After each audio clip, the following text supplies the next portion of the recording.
Salut tout le monde.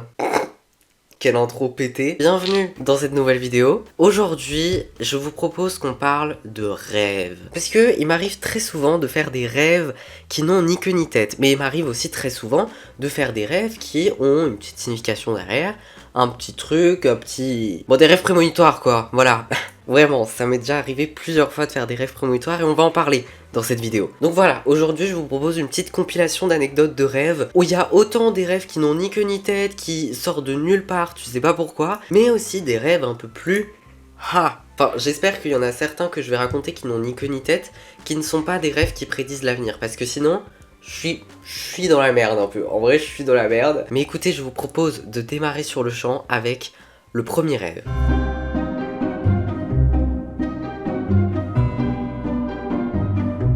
Je pense que, enfant, même encore maintenant, on a déjà tous rêvé que notre maison prenait feu et que c'était la catastrophe. Mais moi je crois que j'ai déjà rêvé de ça aussi, mais ça m'a pas tant marqué de ça parce que finalement je ne m'en souviens pas. En revanche, j'ai déjà rêvé que ma maison fondait.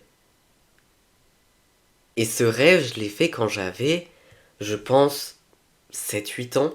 Et ben je peux vous dire que je m'en souviens encore aujourd'hui, comme si c'était hier. Allez savoir, franchement, pourquoi ce rêve m'a tant marqué. J'espère que ma maison ne va pas fondre un jour. Mais donc, premier détail, on avait repeint tous les volets de la maison en bleu. Allez savoir pourquoi, c'est un détail qui m'a marqué. Voilà. Et mon père était allé me chercher à l'école, et quand on est revenu, on monte le petit chemin qui mène jusqu'à chez moi. Et là, on aperçoit la maison en train de se liquéfier, littéralement. La maison était en train de fondre devant nous et j'ai vraiment cette image-là où la maison avec les volets bleus, voilà le détail qui m'a marqué, est en train de se liquéfier devant nous et nous on est en mode « Mais non, la maison !» Mais du coup vraiment maintenant, j'ai toujours dit que jamais on devrait peindre les volets de notre maison en bleu parce que sinon il allait se passer une catastrophe. Voilà, je sais, je suis peut-être un peu trop superstitieux, mais... vaut mieux prévenir que guérir, ok? Et attendez, je viens de débloquer un souvenir. En fait, je crois que la maison fondait parce qu'on avait laissé la plaque électrique, genre la plaque à induction pour faire à manger et tout. Bref, vous savez ce que c'est une plaque de cuisson? Et on l'avait laissé allumer. Et je crois que c'est ça qui avait fait fondre la maison, du coup, avec la chaleur et tout. J'étais peut-être un enfant dérangé, je sais pas.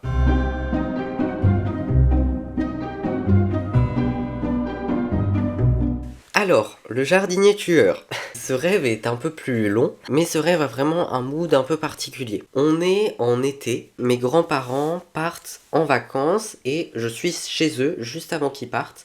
Et on est en fait dans leur jardin et pour s'occuper de leurs plantes, etc., ils ont engagé un jardinier. Normalement, c'est nous qui sont censés arroser leurs plantes quand ils sont pas là. Je pense qu'ils ont perdu confiance en nos skills et du coup, ils se sont dit, bon, on va engager un professionnel cette fois-ci parce que... Mais du coup, ils engagent un jardinier et je suis là-bas dans leur jardin et je fais la rencontre du jardinier et tout. Et là, je ne sais comment, mais vous savez, dans les rêves, c'est un peu comme ça. On est chez moi, ici, à la maison, et le jardinier est là, comme s'il s'occupait aussi de notre jardin, je sais pas trop quoi. Et du coup, je lui dis un truc, bon bah si t'as besoin de moi je serai dans ma chambre et tout, comme à mon habitude, très réaliste hein, pour le coup, très réaliste le rêve.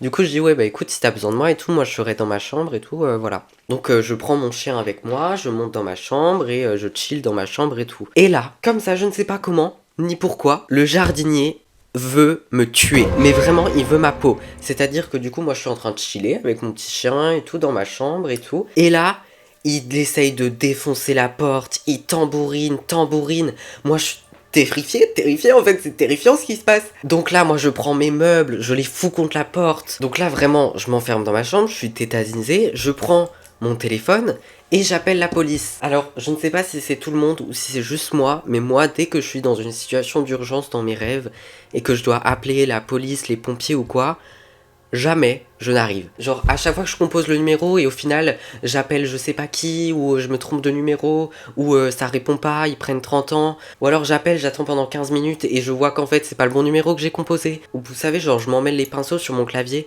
genre, je suis comme ça, je vais écrire 17, mais au final, j'écris 190. Bref, jamais ça marche, c'est catastrophique. Donc, j'essaye d'appeler, je n'arrive pas.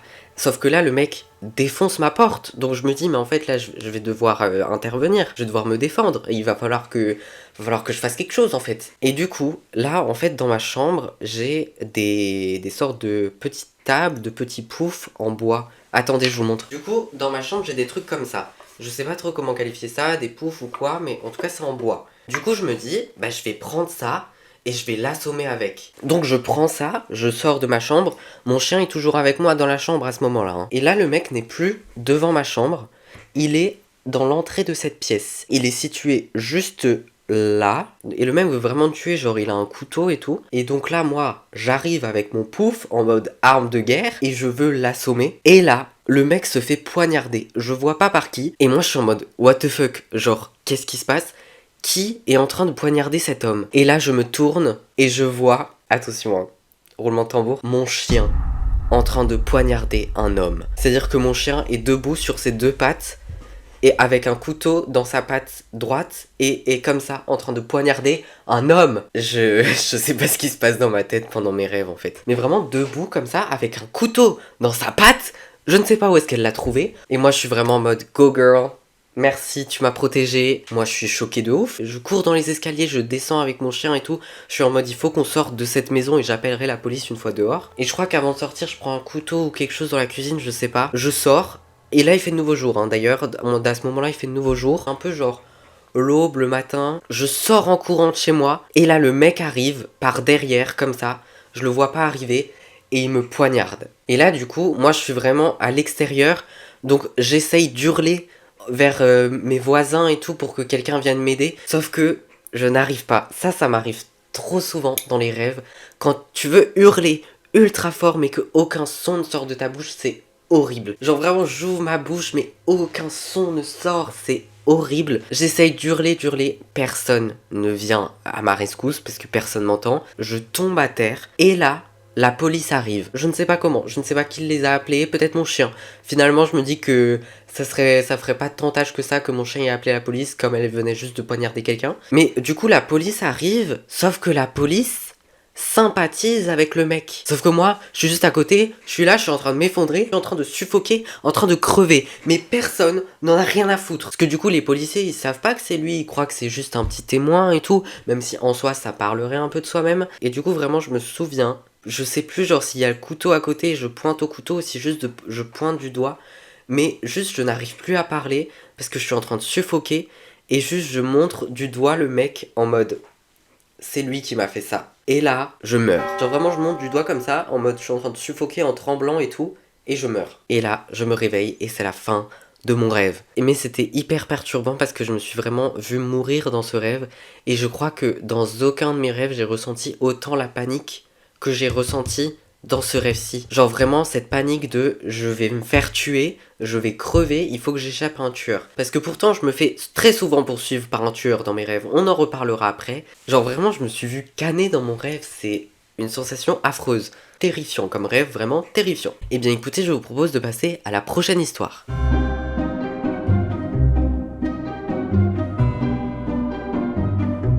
Le titre de cette histoire me fume, mais toute cette histoire me fume, vraiment. Et oui, j'ai fait un rêve prémonitoire sur un gossip. Ah là là là là là là, quelle vie. Alors, ça va être une histoire qui va être plutôt courte, parce que je peux pas donner trop de détails. Cette nuit-là, je rêve que je vois mon ami, et que mon ami me raconte un petit gossip, voilà. Un petit commérage, un petit truc, elle me raconte, elle me le partage. Et du coup, elle me raconte le petit gossip en mode « Ah Romain, je t'ai pas dit... machin, bref, le gossip quoi. Je me réveille et je suis en mode bon bah ok, voilà, ça m'arrive de gossiper avec ma meilleure amie, donc j'imagine que voilà, j'en ai juste fait un rêve quoi. La journée passe, j'oublie un peu ce rêve, voilà, la journée passe. Et là, mon amie termine les cours, donc on est vers 17h, elle m'envoie un message vocal et elle me dit mot pour mot, mais vraiment quasiment mot pour mot, le gossip dont j'ai rêvé la nuit dernière. Genre vraiment, elle me dit exactement la même chose. Tout de suite, je lui envoie, je lui dis, mais meuf, j'ai rêvé de ça cette nuit. Genre, c'est vraiment une dinguerie. Alors, c'est vraiment un truc con, hein. Voilà, parce qu'il y a des gens qui font des rêves prémonitoires sur des crashs d'avion, des trucs qui sauvent des milliers de gens. Moi, je rêve d'un gossip. Je prédis les gossips. Voilà. Écoutez, voilà, ça n'aura sauvé personne, mais Sachez que j'ai fait un rêve prémonitoire sur un gossip. Je trouve que l'histoire est quand même assez farfelue, franchement assez drôle à raconter. Parce que vraiment sur tout ce dont j'aurais pu faire un rêve prémonitoire, j'ai choisi le domaine des commérages. Écoutez, je vous propose de passer au prochain rêve.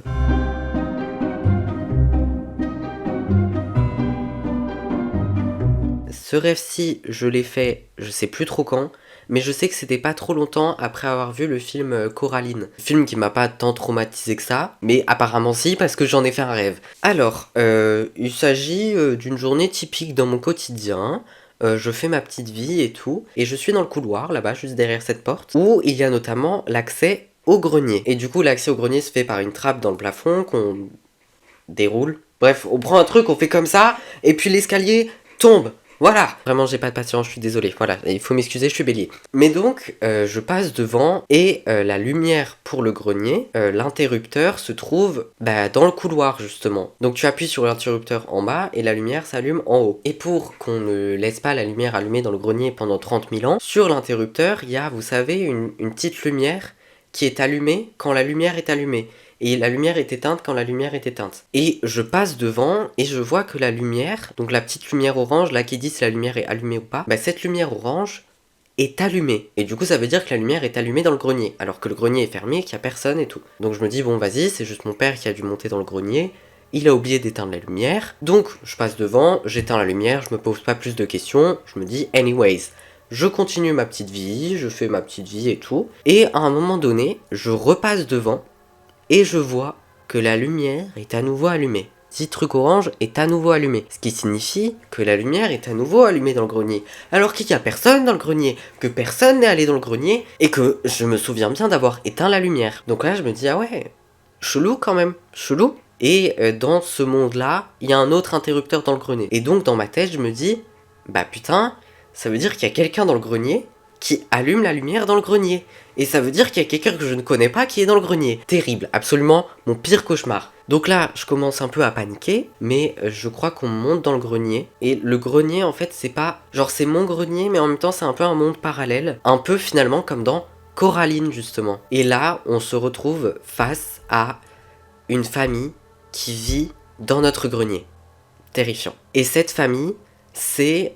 Alors, à peu de choses près, les personnages de Coraline avec les boutons à la place des yeux, c'est terrifiant. Et après le mood est devenu trop chelou, genre on s'est pas posé plus de questions que ça, genre vas-y c'était la famille qui vivait dans le grenier, genre c'est grave ok. Et ouais en fait le grenier était beaucoup plus grand, genre il y avait vraiment une partie qui n'existe pas en réalité, et c'est une partie qui est un peu en mode monde parallèle et tout. Je crois même que dans le grenier à un moment donné il y a un passage pour aller justement dans un monde parallèle, et le mood de ce rêve était vraiment trop chelou, genre vous savez c'est un peu le genre de rêve ou quand tu te réveilles, genre après toute la journée t'es dans un mood un peu chelou, un peu bizarre, tellement ça t'a affecté genre. Non mais c'était vraiment un rêve où il y avait un mood très particulier et très...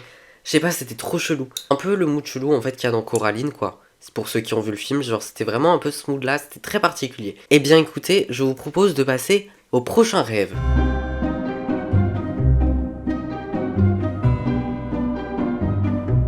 Encore une fois, je me suis fait poursuivre par un tueur qui voulait ma peau. C'est chouette ma vie en tout cas, c'est cool, non franchement, purée. Mais il faut savoir que j'adore les films Scream. Parce que je suis assez sélective sur les films un peu de slasher comme ça. Genre Terrifier là ou je sais pas trop quoi, non. Non. Mais j'adore les Scream. Vraiment, je pense que c'est l'une de mes sagas de films préférées. J'adore Scream. Et je crois que ce rêve-là, pour le coup, je l'ai fait un peu après avoir vu justement le sixième. Enfin, je sais pas trop en vrai, mais je sais que c'était un peu dans ce mood-là, dans cet univers-là. Et je sais plus trop comment, mais en gros, il y a un tueur dans la maison qui veut ma peau. Encore une fois, en fait, je me rends compte qu'il y a quand même un pattern dans tout ce que je raconte. Genre, à chaque fois que quelqu'un veut ma peau, quelqu'un veut me tuer, je sais pas ce que ça dit sur moi, mais ça me fait un peu peur. Et là, du coup, je m'enferme dans la salle de bain du bas. Sauf que, dans cette salle de bain-là, il y a une fenêtre, mais devant la fenêtre, il y a une moustiquaire. Moustiquaire que tu peux pas facilement retirer. Donc, je me rends compte que je suis bloqué. Je suis dans un cul-de-sac. Je ne peux pas sortir. Et du coup, je sais pas comment, mais je me réfugie dans la salle de bain du haut, qui a un Velux par lequel je pourrais sortir, puisqu'il n'y a pas de moustique. Je suis en train de faire un AVC, vous m'excuserez. Donc il n'y a pas de moustiquaire à ce Velux là, et du coup je me dis je vais pouvoir sortir. Donc là, j'ouvre le Velux. Le problème c'est que le Velux, il est sur le toit. Mais tout de même, je sors par le Velux. parce que le tueur veut me tuer, donc il faut que je sors de la maison, il faut que je m'échappe d'une manière ou d'une autre. Attendez, faut que je fasse un schéma parce que là, il y a trop de choses. Ok, donc, imaginez, ça c'est le toit de ma maison. Ici, il y a le Velux, là, il y a les murs du coup de ma maison, quoi. Et là, il y a le Velux. Donc moi, je sors de ce Velux. Et là, du coup, j'ai plusieurs propositions. Je peux sauter. Là, je saute de 10 mètres. Bah, je sais pas en fait. Non, en fait, j'ai aucune notion des grandeurs, je pourrais pas mesurer ça. En tout cas, je saute, je meurs. Non, peut-être pas en fait, mais en tout cas, je me casse les deux jambes, je pourrais plus jamais marcher de ma vie. Donc moi, big brain, je me dis, ok, je vais pas sauter directement, parce que sinon, je vais juste crever. Donc, je monte sur le toit, j'escalade le toit. Très dangereux, hein, très dangereux. Je monte sur le toit, je monte tout en haut, je redescends de ce côté-là, et en gros, ici, on a une pergola. Je descends ici, je saute sur la pergola, ce qui me permet ensuite de réduire ma distance de hauteur à seulement 4 mètres, 3 mètres. Et je vous dis, j'ai aucune notion des grandeurs. Mais en tout cas, beaucoup plus bas que le mur qu'il y aurait eu ici. Donc là, je saute sur la pergola, heureusement je ne me blesse pas, et je saute en bas. Et donc là, je suis à l'extérieur de chez moi, donc je sors et je réussis à m'échapper. Et je crois que j'appelle la police. Franchement, je me souviens plus de la fin de ce rêve. Vraiment, je m'en souviens plus du tout. Mais en tout cas, j'ai développé une technique. Si jamais je me fais poursuivre par un tueur chez moi, ce qui j'espère, s'il vous plaît, je touche du bois, je touche ma tête, n'arrivera jamais. Si jamais, je sais que si je me retrouve coincé dans la salle de bain du haut, je peux sortir par le Velux, monter sur le toit, descendre de l'autre côté, sauter sur la pergola, sauter par terre. Parfois les rêves ça sert, ok? J'espère que celui-là me servira jamais en revanche. Eh bien écoutez, je vous propose de passer à la dernière histoire.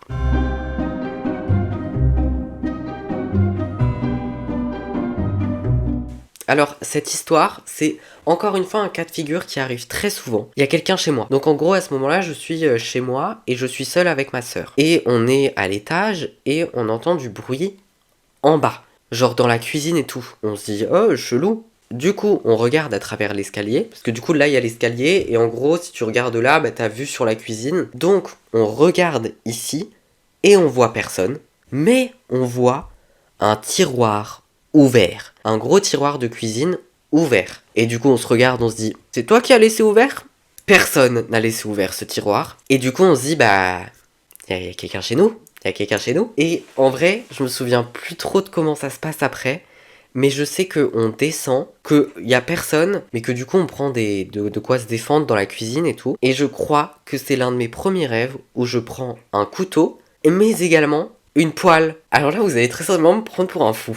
Mais c'est très récurrent que dans mes rêves, afin de me défendre, je prenne un couteau et une poêle à crêpes. Me demandez pas pourquoi, même moi je sais pas. Et du coup, là vraiment je prends un couteau et je dis à ma sœur, prends une poêle parce que ça peut vraiment nous être utile. Et quand j'y pense, effectivement ça peut vraiment être très utile. Attendez, imaginons que ça c'est la poêle. Elle peut faire office de bouclier, comme ça quelqu'un veut me poignarder, il ne peut pas du tout, on dirait le même avec le squelette.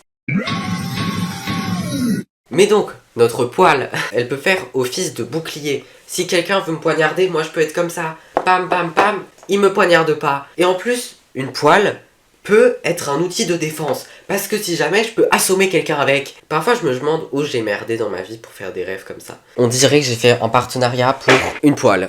Vous dites poêle ou poêle d'ailleurs? Moi j'ai poêle, voilà, comme les poêles sous les aisselles. Pas vraiment dans tous les sens, là je suis fatigué. Mais donc, on prend une poêle et je sais plus ce qui se passe. Mais en vrai, vraiment, c'est quelque chose d'assez récurrent. Et même maintenant, aujourd'hui, quand je fais des rêves et qu'il y a un tueur qui menace ma vie, à chaque fois, je suis en mode Romain, souviens-toi du rêve que tu as fait où tu prenais une poêle et un couteau. Et à chaque fois, je prends une poêle et un couteau. Vraiment, je ne sais pas si mon cerveau est retourné, cassé, si je suis starbé, mais à chaque fois, je prends une poêle et un couteau pour me défendre quand j'ai besoin de me défendre. Donc écoutez, voilà, si jamais j'ai un conseil à vous donner, n'hésitez pas à vous armer d'une poêle et d'un couteau. Si vous soupçonnez que quelqu'un est chez vous, j'espère que vous aurez jamais besoin d'utiliser ces conseils. Puis écoutez, je pense qu'on a fait un peu le tour de mes rêves. Il y en a encore plein, j'ai encore plein de trucs à raconter, même des choses qui se passent un peu récemment mais que j'ai pas encore totalement élucidé. Donc écoutez, je vous donne peut-être rendez-vous pour un épisode 2 prochainement. N'hésitez pas à vous abonner pour voir tout ça. Si cette vidéo vous a plu, n'hésitez pas à laisser comme d'habitude un j'aime, n'hésitez pas à partager. Si vous avez envie de partager vos expériences de rêve farfelues dans les commentaires, je vous invite à le faire. En attendant la prochaine vidéo, prenez soin de vous, je vous embrasse et je vous dis à la semaine prochaine pour une nouvelle vidéo.